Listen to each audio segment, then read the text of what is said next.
Bonjour à tous. Alors, on va entamer ce troisième webinaire du cycle de webinaires, donc des rencontres d'un toit pour tous. Pour ceux qui les ont suivis, on a eu un premier webinaire il y a 2 semaines maintenant qui portait sur la vente HLM, puis un deuxième la semaine dernière qui portait sur la paupérisation du parc social. Et on aborde aujourd'hui la question de la mixité sociale par le biais de la loi SRU, Solidarité et Renouvellement Urbain, qui est une loi assez phare quand on veut parler de mixité sociale, donc dont on ne pouvait pas échapper dans cette boucle de webinaire pré-rencontre, puisque je vous le rappelle également, et je vais vous le partager à l'écran, ce sera peut-être un peu plus agréable pour vous. On est donc sur un cycle de 3 webinaires qui aboutit à la fin à une matinée de rencontres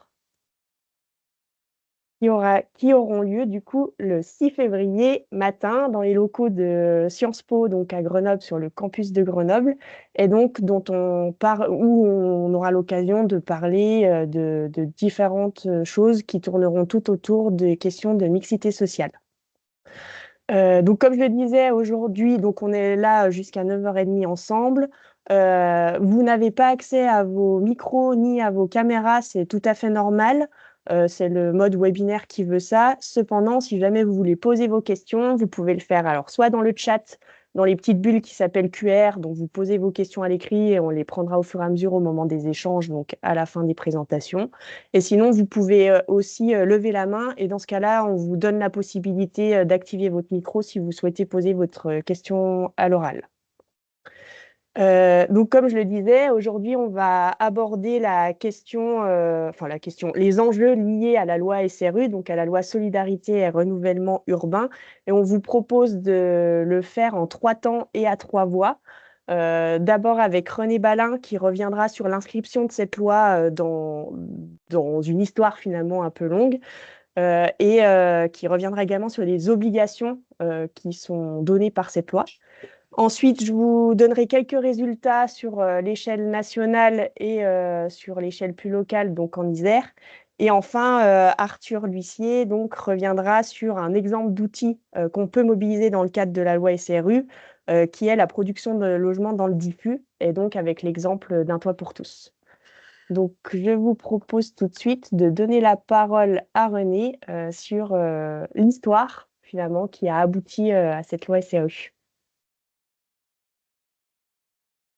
Oui, bonjour à toutes et à tous. Oui, mon intervention vise à présenter le contenu de la loi SRU, mais à montrer que cette loi s'inscrit dans une histoire relativement longue et j'ai commencé par 2 citations. La première, elle n'est pas vraiment récente, hein, elle remonte au début du XVIIe siècle, à François Miron qui s'adresse au roi Henri IV, cher maître et souverain bien-aimé. C'est une malheureuse idée de bâtir des quartiers à l'usage exclusif d'artisans et d'ouvriers. Dans une capitale où se trouve le souverain, il ne faut pas que les petits soient d'un côté et les gros et dodus de l'autre. Vos quartiers pauvres deviendraient des citadelles qui bloqueraient vos quartiers riches. Or, comme le Louvre est la partie belle de ces quartiers, il pourrait se faire que les balles vinssent ricocher sur votre couronne. Voilà, une citation bien ancienne, mais qui montre que la question de la place des pauvres dans la cité est un débat ancien et éternel. Et puis une deuxième citation, près de 4 siècles plus tard, qui dit à peu près la même chose. Dans d'autres termes, c'est Olivier Guichard, qui était ministre de l'Équipement à l'époque, et comment nos villes resteraient-elles ces éducatrices de la société nationale si elles devaient devenir des réserves de telle ou telle classe? Il est évident que la cité ouvrière, le quartier HLM ou la banlieue résidentielle sont à cet égard des structures déformantes à la limite des lieux d'apprentissage de la sécession sociale. Voilà. Et donc, cette citation d'Olivier Guichard et surtout le moment au début des années 70, c'est important. C'est un moment où le parc HLM est confronté à deux évolutions majeures. On s'aperçoit dès la fin des années 60 et début des années 70 que les locataires qui quittent le parc HLM sont plus riches, plus intégrés que ceux qui y entrent, qui sont effectivement plus pauvres et plus fragiles. On peut dire que c'est le moment où on s'aperçoit que le parc HLM, le peuplement du parc HLM ne se reproduit pas à l'identique. Et puis, deuxième évolution majeure de cette période, on s'aperçoit que, bah, que le parc HLM, qui a été construit massivement après la Seconde Guerre mondiale, dans les années 50 et 60, commence à vieillir pour certaines de ces cités et nécessite une intervention de réhabilitation.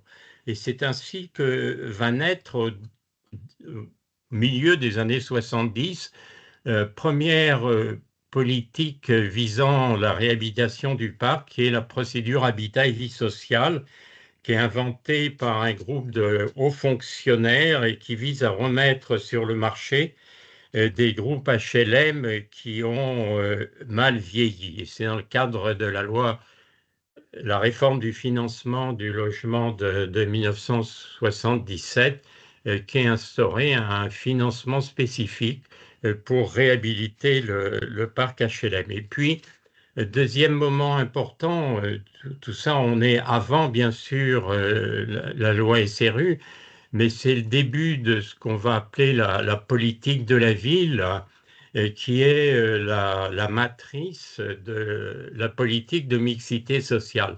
Il y a un moment important, c'est le début des années 80, dès le retour de la gauche au pouvoir, qui est prise de court un peu par les émeutes en juillet 81 dans le quartier des Minguettes.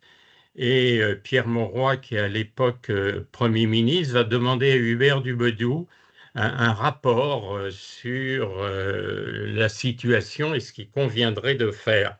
Et ce rapport publié en 83, il est à l'origine de la politique de développement social des quartiers, la politique des SQ, qui va précéder ce qu'on va appeler par la suite la politique de la ville. Et dans son rapport, Hubert Dubedou propose une refondation de l'action publique avec des principes nouveaux qui apparaissent novateurs effectivement à cette période. Je les ai rappelés là: décloisonnement des politiques sectorielles, projet territorial, transversalité, partenariat avec les collectivités locales, participation des habitants, autant de principes qu'on retrouve qui vont irriguer la politique de la ville, qui naît véritablement à la fin des années 80, sur la base des limite qu'on repère des premières opérations des SQ,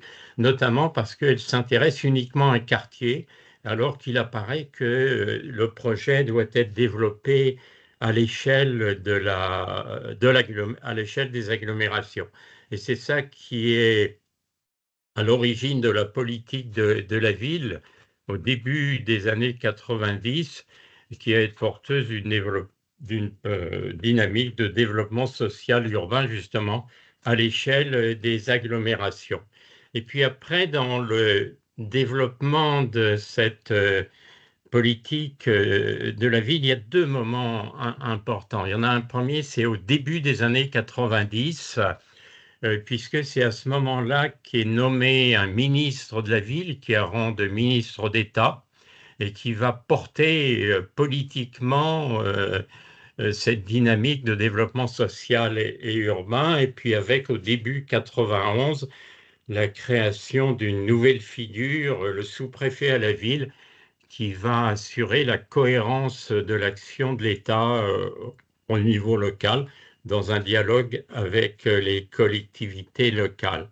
Et puis, toujours dans cette même séquence, au début, dans en 91, donc première loi, celle de mai 91, qui institue la dotation de solidarité urbaine, qui instaure un principe de solidarité entre les communes riches et les communes pauvres, un prélèvement donc sur les communes riches qui est redistribué aux communes les plus pauvres. Et puis, la loi véritablement fondatrice de la politique de mixité dont on parle ce matin, la loi d'orientation pour la ville en juillet 91, qui instaure le principe de mixité sociale et qui fait obligation aux communes qui se situent dans des agglomérations de plus de 200 000 habitants de disposer d'au moins 20% de logements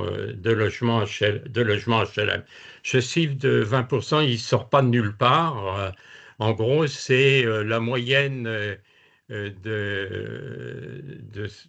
logements sociaux dans les grandes agglomérations françaises au début des années 90, certaines étant bien au-dessus, d'autres en dessous de ce seuil.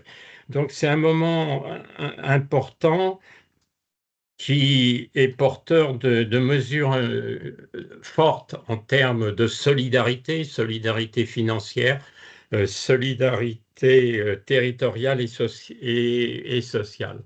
Et puis deuxième moment, c'est le début des années, fin des années 90, début des années 2000. Il apparaît que les obligations qui étaient portées dans la LOV, la loi de 90, se sont un peu affadies, ont été dénaturées, notamment avec l'élargissement de la notion de logement social qui a été élargie.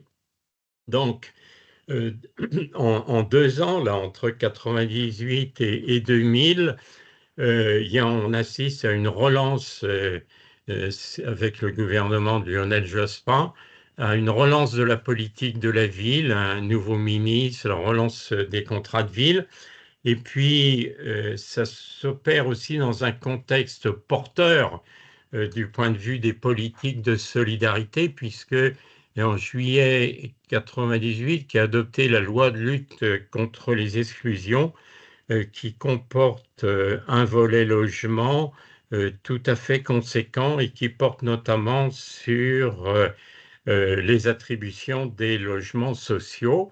Et puis on arrive à la loi du 13 décembre 2000, qui est relative à la solidarité au renouvellement urbain, loi SRU, qui vise la lutte contre la ségrégation et qui va reprendre les obligations de la loi d'orientation sur la ville de 90, mais les rendre un peu plus rigoureuses, notamment en intégrant la définition du logement social dans la loi, alors que la LOV la définition était renvoyée à des documents administratifs, arrêtés et décrets, et donc beaucoup plus facile à modifier.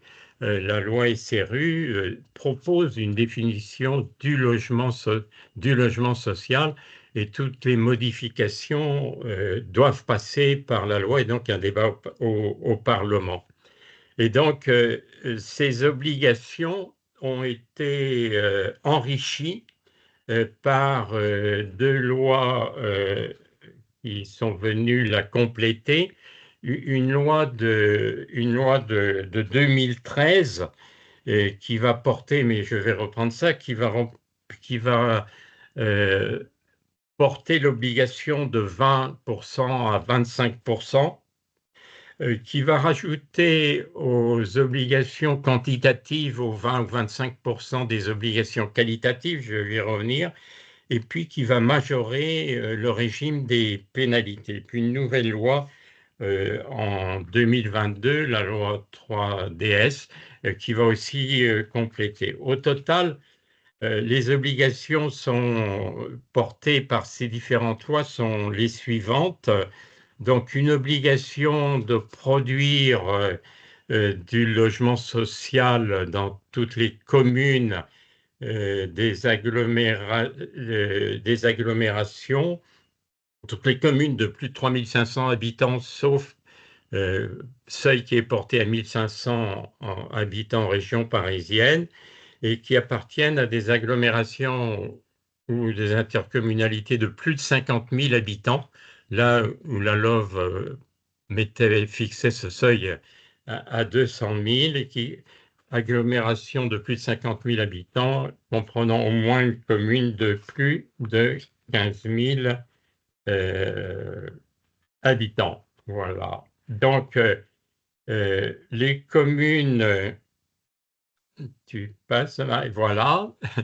Donc, on est au seuil assez général de 25%, sauf qui est ramené à 20% là où les marchés sont moins tendus, avec une définition du logement social qui s'est progressivement élargie, puisque rentrent dedans certaines places d'hébergement, les places en résidence sociale, les terrains locatifs destinés à accueillir des gens du voyage, les logements privés qui font l'objet du dispositif IML, et puis les logements HLM qui sont vendus, qui restent dans le décompte pour une période de 10 ans, ainsi que les logements en bail réel solidaire. Voilà, donc un une définition qui s'est progressivement élargie, mais ce qui est très important et ce qu'apporte la loi de 2013, c'est l'intégration d'objectifs qualitatifs, puisqu'on pouvait, et certaines communes ont largement utilisé cette possibilité, se mettre en règle du point de vue de l'objectif quantitatif en produisant uniquement des PLS, c'est-à-dire les logements locatifs sociaux les plus chers, ceux qui sont inaccessibles aux ménages les plus modestes. Donc ces objectifs qualitatifs, ils obligent les communes à produire, qui sont assujettis à la loi, produire au moins 30% de logements PLAI, les logements très sociaux, et pas plus de 30% de PLS, les logements qui sont les moins sociaux. Voilà. Euh, que dire encore qu'il y a un certain nombre de communes qui sont exemptées de cette obligation parce qu'il y a une faible pression de la demande de logement social. C'est des communes qui sont peu attractives, c'est des communes qui sont soumises à des règles d'inconstructibilité. Et donc, pour la période qui s'ouvre, la période 2023-2025, plutôt, il y a 150 communes à peu près qui ont été exemptées de l'obligation de construire des logements sociaux. Voilà. Euh, donc, la loi va définir évidemment les communes déficitaires, celles qui n'ont pas atteint leurs objectifs. Il faut indiquer là que les objectifs sont fixés par la loi par période triennale et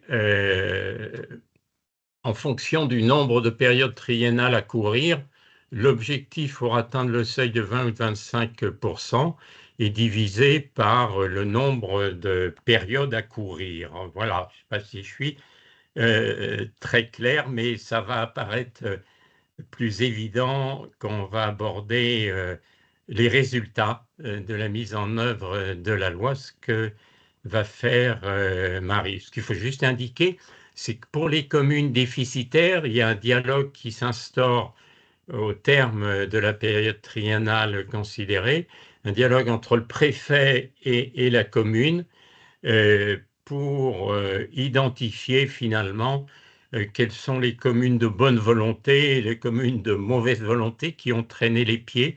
Et à ce moment-là, le préfet peut prendre un arrêté de carence et suite à cet arrêté de carence, euh, déclarer des pénalités, instaurer des pénalités pour les communes déficitaires ou revenir sur un certain nombre de leurs responsabilités en matière d'urbanisme et notamment la délivrance des permis de construire.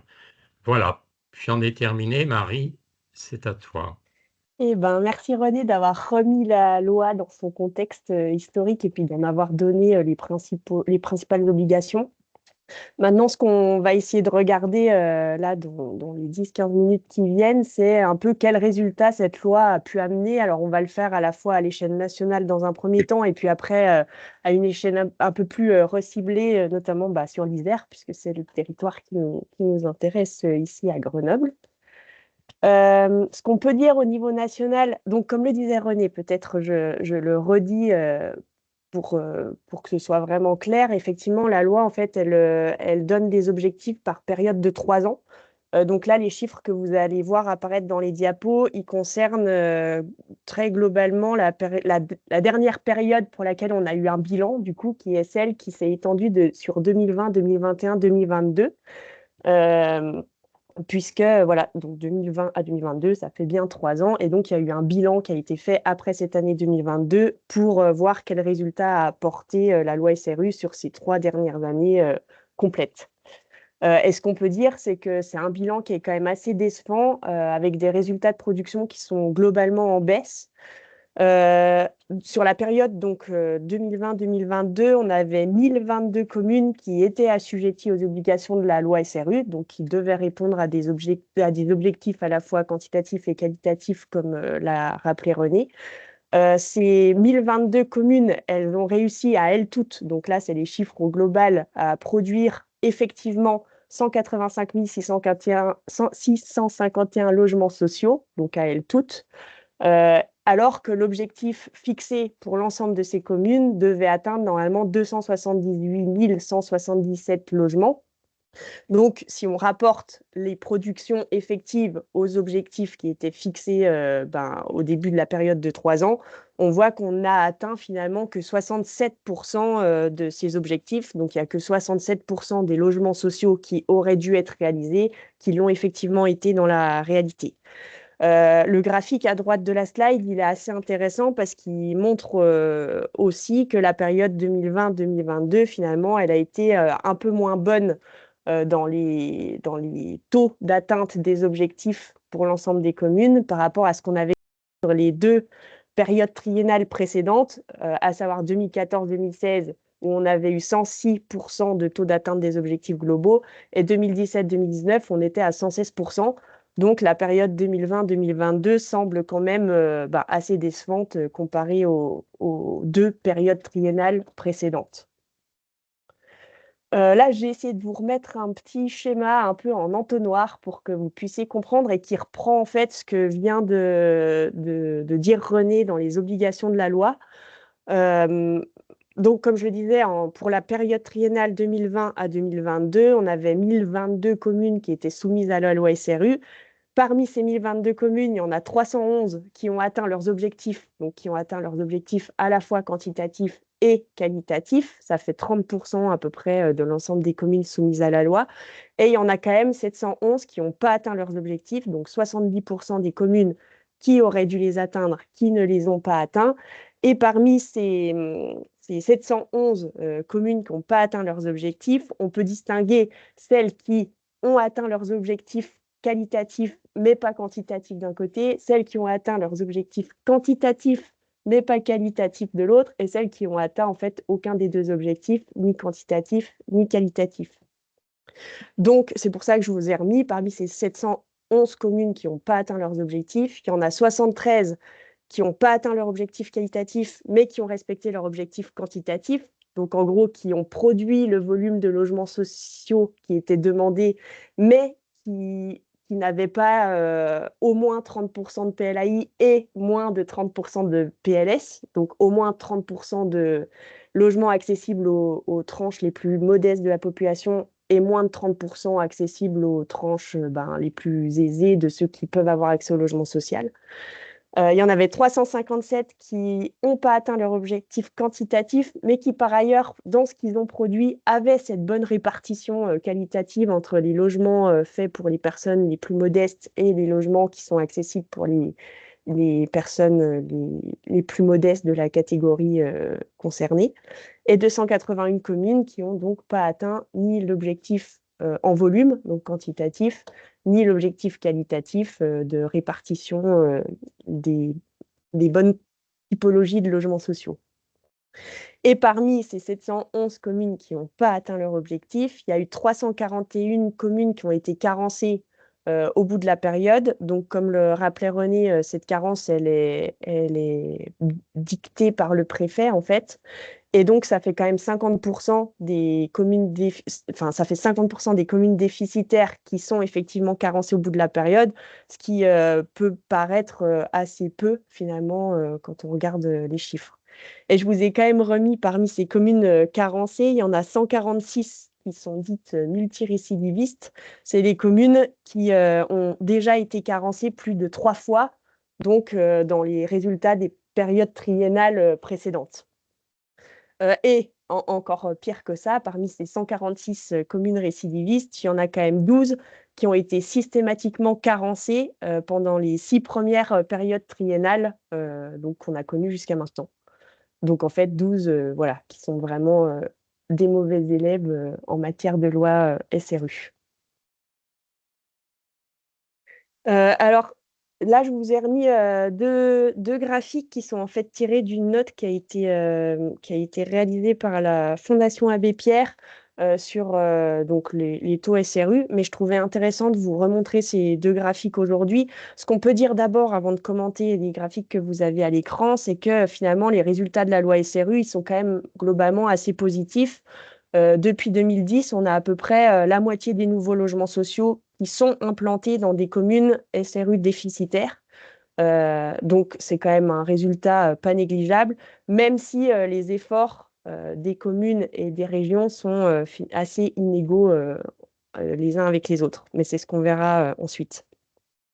Peut-être qu'on peut commencer par regarder le graphique qui est à droite de l'écran. Donc, ça représente en fait, à la fin du bilan triennal 2020-2022, le nombre de communes qui ont atteint leur objectif, donc que vous voyez à droite en bleu. Et puis, celles qui n'ont pas atteint leurs objectifs, qui sont sur le graphique de gauche, est décomposée en fonction du niveau d'objectif qu'elles ont, atteint au bout de la période.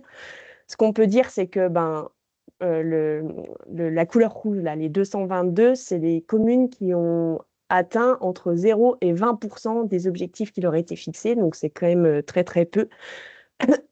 Donc, on a 222 communes qui ont un taux de réalisation compris entre 0 et 20% à la fin de la période triennale 2020-2022.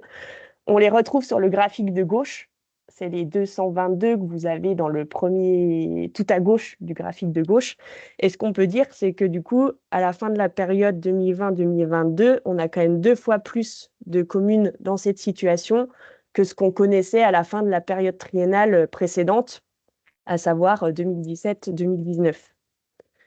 Ce qui me permet aussi quand même de dire avec ce graphique que le nombre de communes qui atteignent leurs objectifs sur la dernière période triennale est finalement en forte baisse. On le voit sur la partie droite du graphique de gauche. On a 385 communes qui ont atteint leur objectif fin 2022, alors qu'elles étaient 620 à la fin de la période 2014-2016 et 568 à la fin de la période 2017-2019. Donc on voit qu'il y a quand même une chute en volume des communes qui atteignent ou dépassent leur objectif. Mais en fait, ça s'explique aussi, et on y reviendra par ailleurs ensuite, c'est que le rattrapage est finalement de plus en plus difficile quand vous avez accumulé du retard dans les premières périodes. C'est-à-dire que l'écart à rattraper devient de plus en plus important. Donc, ça peut s'expliquer en partie par ce facteur. Comme je le disais, il y a quand même de très fortes inégalités territoriales à différentes échelles. D'abord à l'échelle des régions, où on constate effectivement des régions qui sont plutôt de bons élèves, comme la Normandie avec 202% de taux de logement SRU sur son territoire, la Bretagne avec 144%, les Hauts-de-France avec 106%. On pourrait en citer d'autres, mais c'était les trois premiers du classement, les trois bons élèves. Et puis, par ailleurs, de l'autre côté, de mauvais élèves, donc notamment la région PACA avec 26% seulement de taux de réalisation des objectifs, les Pays de la Loire avec 64% et l'Auvergne-Rhône-Alpes, on est à 71%.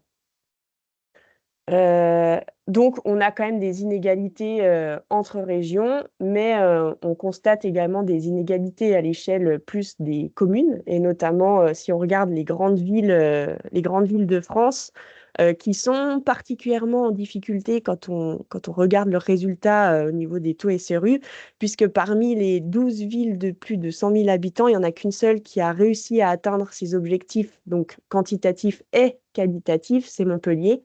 On aurait pu donner d'autres enfin, donc les autres grandes villes n'atteignent pas ce double objectif, mais il y en a, comme je le disais tout à l'heure, qui peuvent atteindre l'objectif quantitatif mais pas qualitatif, ou inversement l'objectif qualitatif mais pas quantitatif.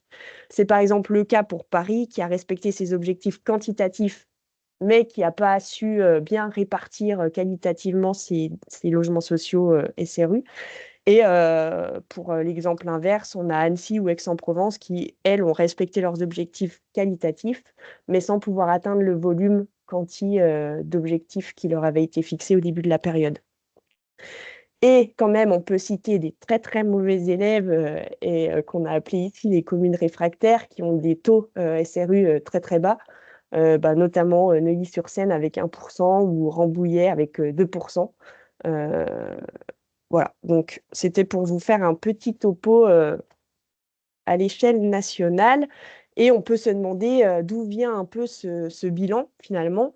Et ce bilan, il vient en partie du fait qu'il y a une production de logements de façon générale qui a été assez en berne sur la dernière période triennale, donc 2020-2022, qui contenait notamment la période Covid dans ces 3 années, où on sait que la construction et la production de logements ont été mises à l'arrêt ou plus difficiles, ce qui peut expliquer en partie les plus mauvais résultats pour cette période triennale.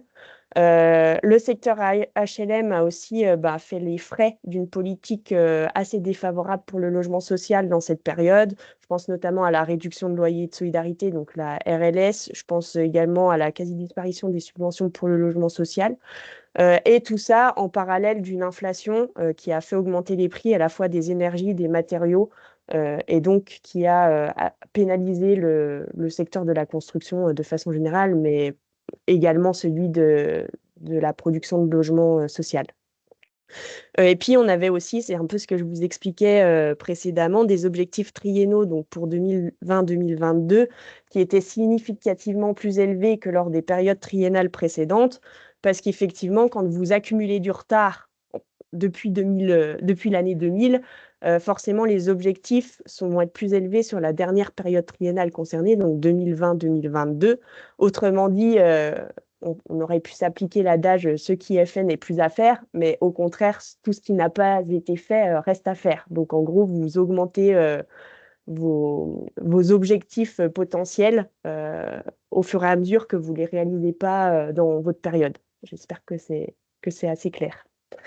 Mais du coup, ça explique aussi que plus on s'approche de la fin initialement prévue pour atteindre l'objectif de 20 ou 25% qui était à 2025, qui a été prolongé maintenant, mais plus on s'approche de cette date butoir, plus en fait, si vous n'avez pas réalisé tout ce que vous auriez dû faire avant, vous allez avoir un, un travail de plus en plus important à faire.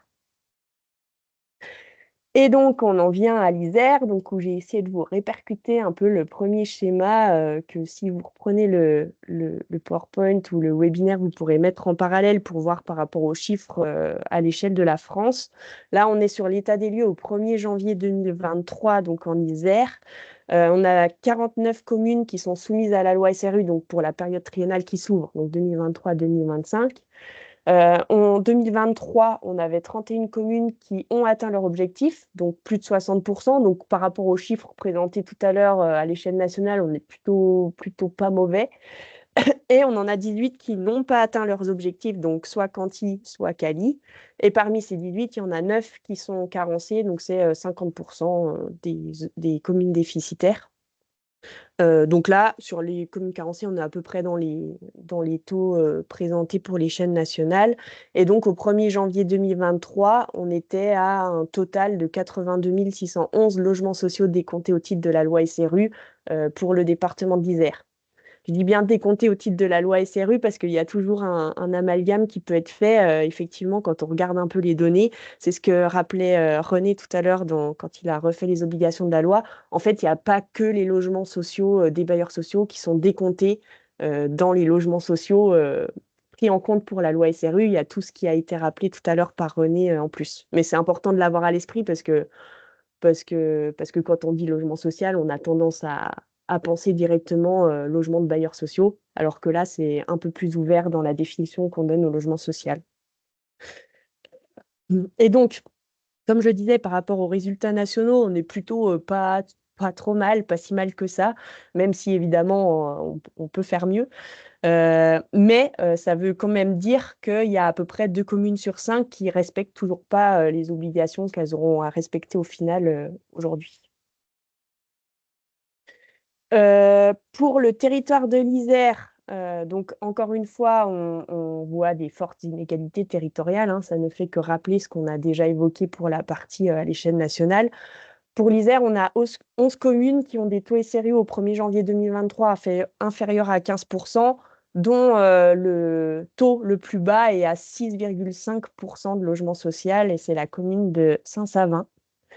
En Isère, on a 9 communes qui sont carencées pour la période qui s'ouvre, donc 2023-2025. Coran, Montbonneau, Saint-Clair-sur-Rhône, Saint-Imier, Sassenage, Cessiné-Parisais, Cessin, Vars, Aillères-Hérissé et Vif. Ce qu'on peut dire quand même, c'est que les 5 plus grandes villes du département atteignent toutes des taux SRU quasiment égaux ou supérieurs à 25%. J'ai mis quasiment égaux parce que la plus grande ville, du coup, qui est Grenoble, est à 24,9% de taux SRU au 1er janvier 2023. Voilà, c'est pas si mal. Après, j'aurais pu citer Saint-Martin-d'Hères avec 41,7%, Échirolles avec 44,1%, Vienne avec 33,2% et Bourgoin-Jallieu avec 31,9% de taux SRU sur leur territoire respectif au 1er janvier 2023. Donc, qu'est-ce qu'il faut retenir un peu de tout ça? Donc, à la fois de ce qui a été rappelé par René et puis des résultats que je viens de présenter, plus d'un point de vue des données chiffrées, c'est qu'on a quand même une obligation en termes de logement social qui a été enrichie au cours du temps et qui a progressivement fait l'objet aussi d'un large consensus. C'est vrai que la loi SRU, elle est plutôt bien admise maintenant. Mais malgré tout, elle est quand même régulièrement soumise à des remises en cause ou à des remises en question, et notamment on aurait pu citer la définition du logement social, encore une fois, puisque c'était la dernière petite attaque qui a été faite contre la loi SRU, qui a été de éventuellement pouvoir faire rentrer les logements intermédiaires dans le décompte des logements sociaux décomptés au titre de la loi SRU. Or, les logements intermédiaires, c'est quand même des logements qui sont très, très accessibles pour une partie assez aisée de la population. Donc, ça repose les questions de ce qu'on considère comme du logement social ou non. C'est aussi une loi qui porte des valeurs qui sont fondamentales, comme la cohésion sociale ou l'accès pour tous à tous les territoires de la République, avec cette notion de dire il faut mieux répartir le logement social pour que les gens puissent accéder à du logement dans n'importe quel endroit du territoire. C'est aussi un enjeu important parce qu'on a 2,7 millions de demandeurs de logements sociaux actuellement sur le territoire en France. Et donc, c'est important de pousser à ce qu'il y ait aussi de la production de logement social pour répondre à cette demande qui est une demande fleuve. Et ce qu'on peut dire là, c'est effectivement qu'il y a à peu près un logement produit sur 2 depuis 20 ans, qu'il a été dans le cadre de la loi SRU. Donc, c'est quand même une bonne nouvelle. Et enfin, que l'application de la loi SRU dépend en grande partie de l'engagement d'un côté de l'État, et donc des préfets, et de l'autre des communes. Voilà ce que je pouvais dire pour les quelques données un peu de cadrage sur la loi SRU, donc au niveau national ou au niveau local. Et du coup, je passe la parole à Arthur pour un petit cas pratique d'abord. Bonjour tout le monde. Marie, j'ai profité de ton intervention pour répondre à une question d'Emmanuel dans le chat sur les niveaux de revenus dans le logement social. Vous avez bien compris Oui. qu'il y a logement social et logement social, donc je vous ai mis les différents niveaux de revenus qui vous aideront un peu à mieux identifier les catégories que Marie et René ont pu aborder. Et j'ai aussi mis un petit message sur le simulateur SRU qui vous permet en ligne, en tapant le code postal de votre commune, de trouver toutes les informations sur le taux SRU de votre commune, l'amende éventuelle qui est payée, etc., etc. Donc ça vous permet d'aller vous renseigner, ces données sont publiques. Un cas pratique, on voulait prendre un exemple d'une commune qui serait confrontée à un déficit de logement social. Quelles sont les solutions qui s'offrent à elle? Alors, on a simplifié le cas, on a pris une commune moyenne de 17 600 habitants qui aurait 8 000 logements au démarrage de la période sur laquelle elle doit travailler son logement, dont 1680 logements sociaux, soit un taux SRU de 21%. Si cette commune est astreinte au seuil des 25, il lui manque 320 logements sociaux. Tout ça et tout l'exercice qu'on fait, il est considéré avec un nombre moyen de personnes de 2,2 dans chaque ménage et chaque ménage occupant un logement. On considère que ça va être stable sur toute la période pour simplifier, même si pour les fins connaisseurs, vous savez que la taille le nombre de personnes par ménage tend à diminuer dans le temps, ce qui fait qu'une commune, sur tous les territoires en France, ne serait-ce que pour maintenir son nombre d'habitants, se voit obligée quelque part d'augmenter le nombre de logements, puisqu'il y a de moins en moins de gens par logement au fil du temps depuis un nombre d'années, et la tendance se poursuit. Oui, on va simplifier, on va rester sur le même nombre. Donc, qu'est-ce que peut faire la commune pour aller chercher l'atteinte des 25% de logements sociaux? On a fait 3 scénarios caricaturaux pour que vous compreniez, puis évidemment, après, il est tout à fait possible de mixer entre les différentes solutions.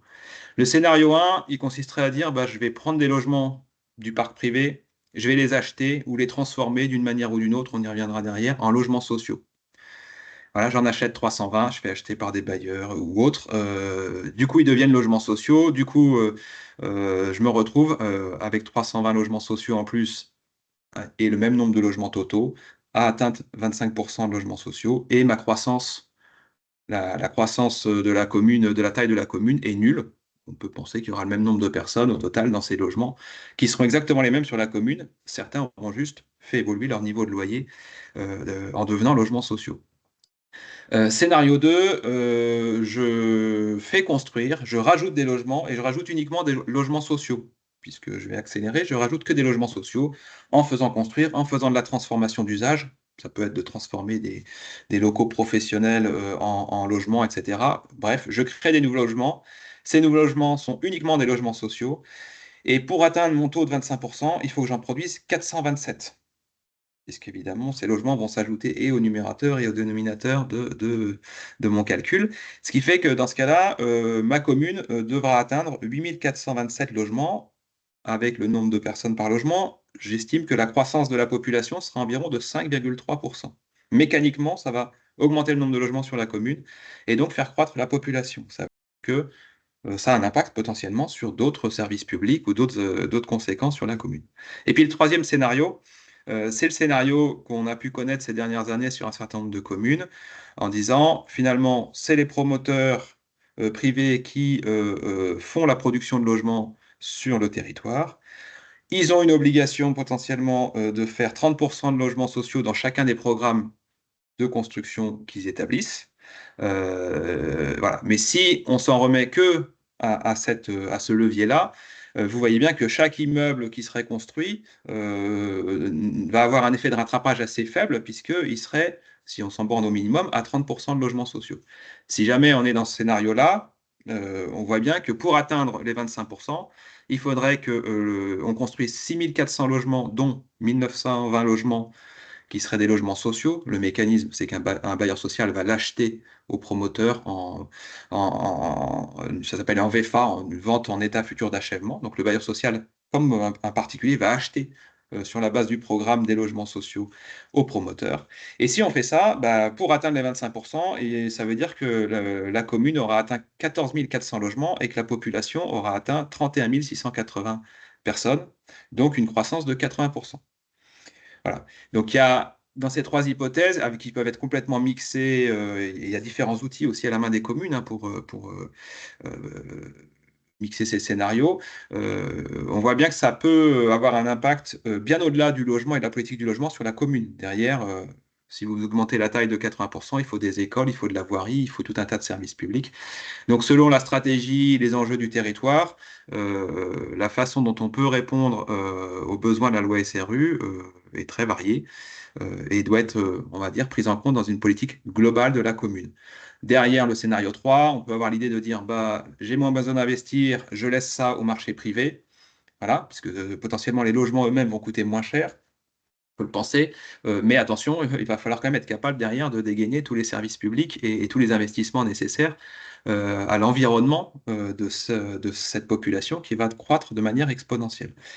Voilà, c'était juste pour vous alerter un petit peu, vous donner les clés et peut-être sur la nécessité de se poser territoire par territoire une fois qu'on veut s'attaquer à cette problématique pour bien réfléchir à ce qu'on veut faire. Pour vous donner quelques exemples, on va faire un petit zoom. Je vais faire un petit zoom très rapide sur la façon dont on travaille, nous, à Un Toit pour tous, qui est une illustration, un exemple parmi d'autres de la façon d'agir sur le logement social dans les communes. Nous, on est plutôt, en tout cas, à offrir des solutions qui rentrent dans le scénario 1, c'est-à-dire qui nous permettent d'aller transformer des logements existants en logements sociaux. Marie, tu peux avancer. Quelques chiffres clés juste pour que vous sachiez d'où on parle. Un Toit pour tous, c'est une équipe de 42 salariés, 240 adhérents, 65 bénévoles. C'est plus de 2500 personnes logées ou accompagnées en 2024, avec une grosse majorité de familles monoparentales et de personnes isolées. Ça ne vous surprendra pas, puisque ce sont les typologies de population qui sont les plus touchées par le seuil de pauvreté. Et aujourd'hui, on a plus de 800 logements gérés, dont, on va dire, pas loin de 500 qui sont gérés par notre coopérative, qui va être un des deux exemples que je vais vous montrer comment cette coopérative produit des logements. Et l'autre gros paquet, quasiment 260, ce sont des propriétaires privés qui vont transformer temporairement leur logement en logement social. C'est le deuxième exemple que je vais vous montrer. D'ailleurs, je vais commencer par celui-là. C'est le diapo suivant. Non, oui, pardon. Avant, on a rajouté un petit diapo pour vous montrer que cette façon de produire logement par logement dans le diffus, évidemment, elle ne permet pas de remplir des objectifs de volume comme peuvent le faire d'autres formes d'intervention de bailleurs sociaux qui vont construire des plus gros immeubles ou réhabiliter. Mais il permet à l'inverse et en complément de venir vraiment insérer des logements quartier par quartier dans des endroits où ce ne serait pas possible, par exemple, de construire aujourd'hui compte tenu de la rareté du terrain ou de tout un tas d'autres considérations. Donc voilà, c'est une carte qui très rapidement vous montre que nos 500 logements, c'est pas 10 immeubles de 50. Enfin, nos 800 logements, c'est pas 10 immeubles de 80 logements, mais c'est quasiment des logements un par un sur de très nombreuses communes et territoires. Je vous le disais, la première façon d'agir, ce que peut utiliser une commune notamment, ou les habitants ou toute autre personne qui veut agir, c'est de travailler avec les propriétaires privés. Il y a un dispositif national qui s'appelle Loc Avantage, qui est porté par l'ANA, l'Agence nationale de l'habitat, et qui consiste à proposer aux propriétaires privés de conventionner leur logement avec l'État pour une période de 6 à 12 ans, selon s'il y a des travaux, pas des travaux. Et dans cette convention, le propriétaire s'engage à plafonner son loyer à des montants de logement social. Alors, il y a plusieurs niveaux. On peut plafonner très social, moyennement social, etc. Et en fonction de ça, le propriétaire va bénéficier d'avantages fiscaux et va payer en gros moins d'impôts, voire plus d'impôts sur sa location.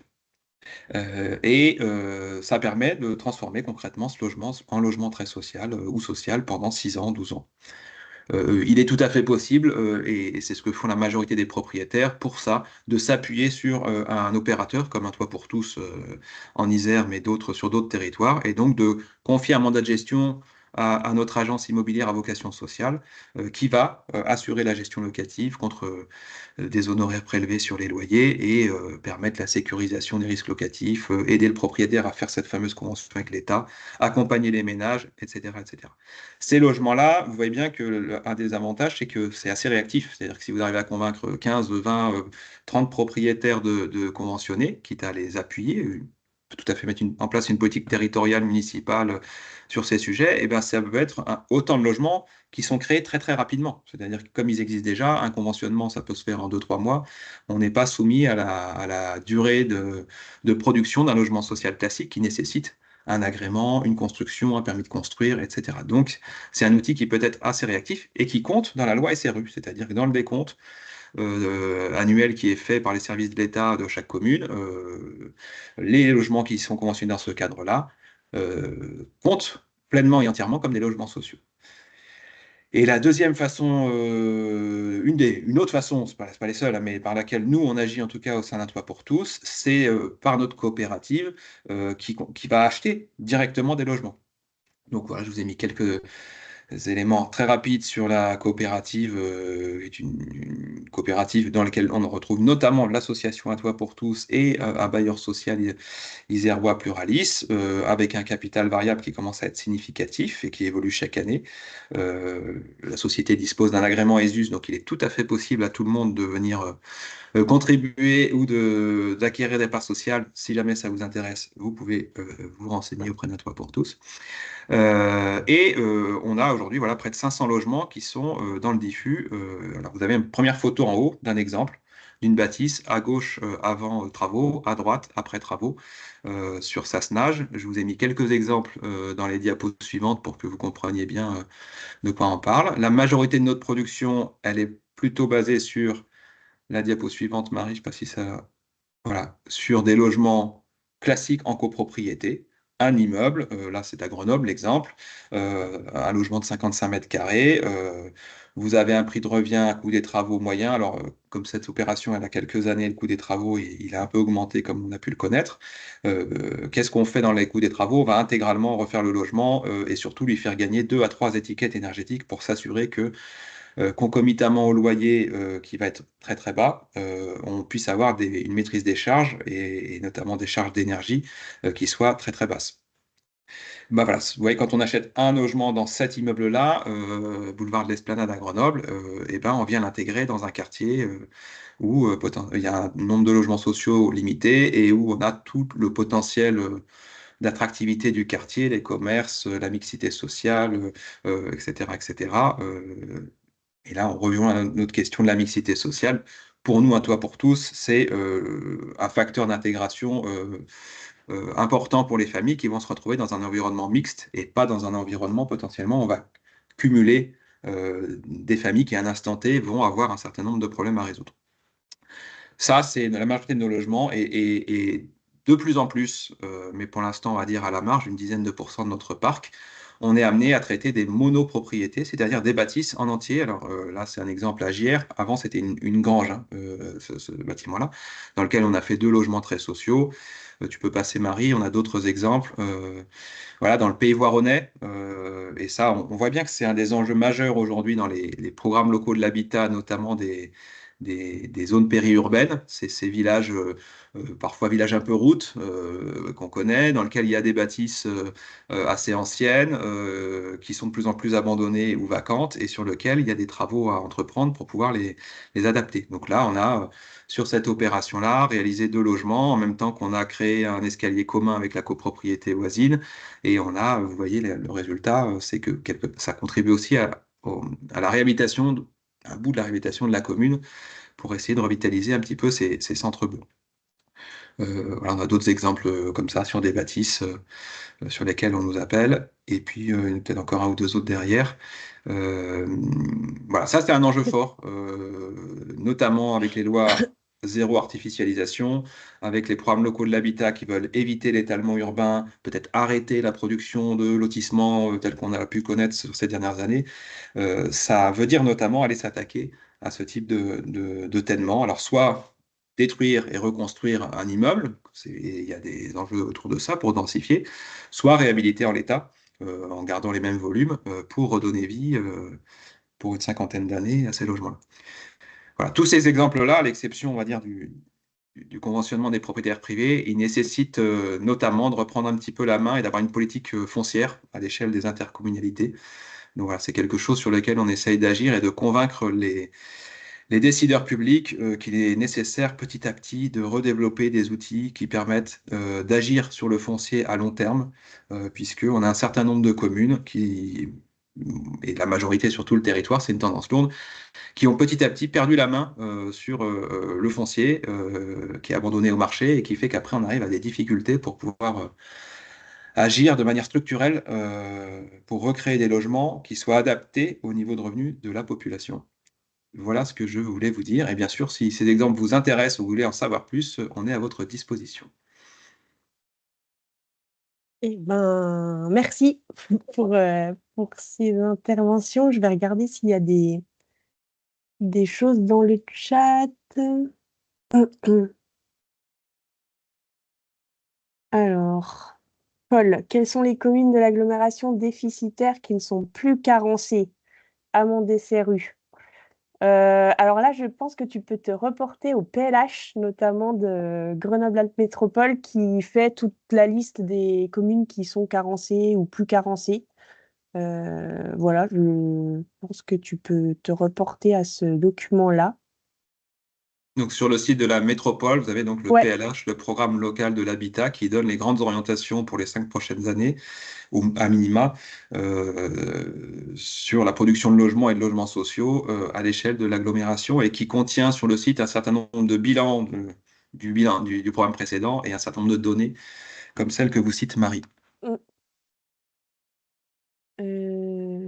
et c'est tout, a priori. Alors, non, il y a une main levée. Alors, je vais essayer de donner la parole à la main levée, qui était Maya Ricada. Et du coup, là, normalement, vous pouvez activer votre micro si vous souhaitez poser votre question à l'oral. Alors, parfois, les mains levées sont des erreurs de manipulation, donc ça peut peut-être aussi être le cas, on va voir.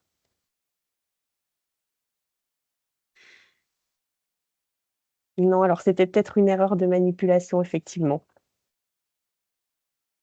Et, et je pense qu'on n'a pas d'autres demandes de compléments ou questions. Donc, en tout cas, je vous remercie, René et Arthur, d'avoir fait ces présentations. Et du coup, on a voulu aussi vous montrer un peu la complémentarité entre bah voilà, tout le processus historique et puis comment ça se passe concrètement, pour un petit bout, en tout cas, comme le disait Arthur, sur le terrain. Et on vous encourage à vous inscrire si vous voulez en savoir un peu plus. On reviendra sur cette loi SRU le 6 février matin, donc dans les locaux de l'IEP, donc de Sciences Po Grenoble sur le campus. Et vous pouvez vous inscrire sur le site d'Un Toit pour tous pour les 5e rencontres d'Un Toit pour tous. Arthur, tu voulais ajouter quelque chose, non? Oui, je voulais juste peut-être rajouter un élément que j'ai pas abordé, c'est que tous les investissements qu'une commune carencée peut être amenée à faire pour développer le logement social euh, sont, les sommes engagées sont déductibles de l'amende SRU que la commune est susceptible de payer. Parce qu'une commune qui n'atteint pas ses objectifs, vous le retrouverez dans le simulateur que je vous ai donné, vous trouvez le pourcentage de logements sociaux de votre commune si elle est assujettie à la loi SRU, et vous voyez éventuellement le montant de l'amende que la commune doit payer chaque année pour non atteindre des objectifs. Mais cette amende-là, vous pouvez venir y déduire tous les investissements ou un certain nombre d'autres mesures que vous prendriez et qui vous amèneraient à dépenser des sous pour essayer de corriger le tir. Donc c'est un moyen d'inciter les communes en disant bah, soit vous payez toute cette amende, soit vous mettez de l'argent équivalent pour vraiment accompagner votre développement et votre rattrapage. Et dans ce cas-là, vous pouvez déduire cette somme. Donc, nous, on encourage fortement les communes à utiliser elles-mêmes leur amende pour investir et travailler à leur on va dire, évolution de l'habitat local en prenant en compte ces objectifs plutôt que de remonter l'argent au niveau national, euh, ce qui ne fait pas avancer le schmilblick sur la commune, quoi. Donc, voilà un autre prisme qu'il faut prendre en compte. Et auquel sont confrontés les élus locaux, notamment les élus nouvellement élus dans une commune. En général, en cours de route, ils se retrouvent avec parfois ces doubles injonctions en disant bah, nous, on veut rattraper le logement social, donc il faut qu'on investisse, mais en plus, il faut qu'on paye l'amende en parallèle, donc ça peut faire double peine. Enfin, voilà. Donc, comme le disait Marie, l'effet boule de neige, plus on attend, plus ça peut être compliqué, quoi.